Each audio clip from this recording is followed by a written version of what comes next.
Our tribe, the San Luis Rey Band of Mission Indians, does not have a reservation, but we do protect our cultural sites here in the Oceanside area. One of our sites here is El Salto Falls, that is we save from being destroyed by development, that here in this Buena Vista Creek area. It is a sacred site. It is registered as such. They didn't just survive, but thrived out here for 10,000 years before the Europeans began showing up in the late 18th century. And they focused, of course, on places where there were natural sources of water. A lot of the sites that were out in this area, of course, have been developed. A lot of times, current transportation corridors follow ancient trails. And this, where the 78 runs, was a natural migration route for tribes between the coast and the inland area.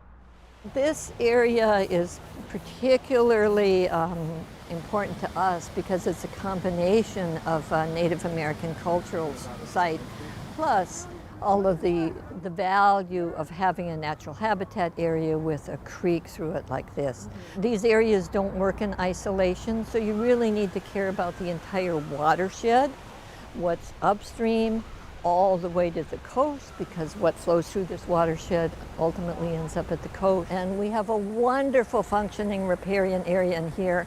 Unfortunately, it's really being highly impacted by lots of trespass activity.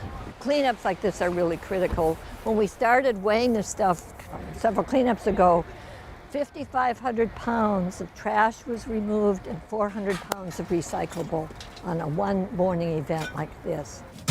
We include monitoring for the general health of the ecosystem, monitoring for sensitive wildlife that use this area. Least Bales vireo is a federally threatened bird species that inhabits this riparian corridor. Trash is obviously an eyesore for the public, right?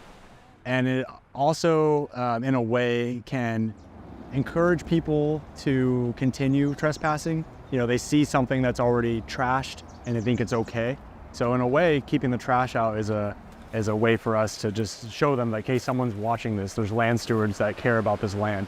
But on a biological sense, yeah, the trash that accumulates here breaks down into, it doesn't biodegrade, but it breaks down through photodegradation if it's a plastic and can pollute our waterways. There's just so many animals that might inadvertently digest the trash that's here. If we just were to ignore the trash, it's hard to say whether or not the vegetation would be resilient enough to persist on its own.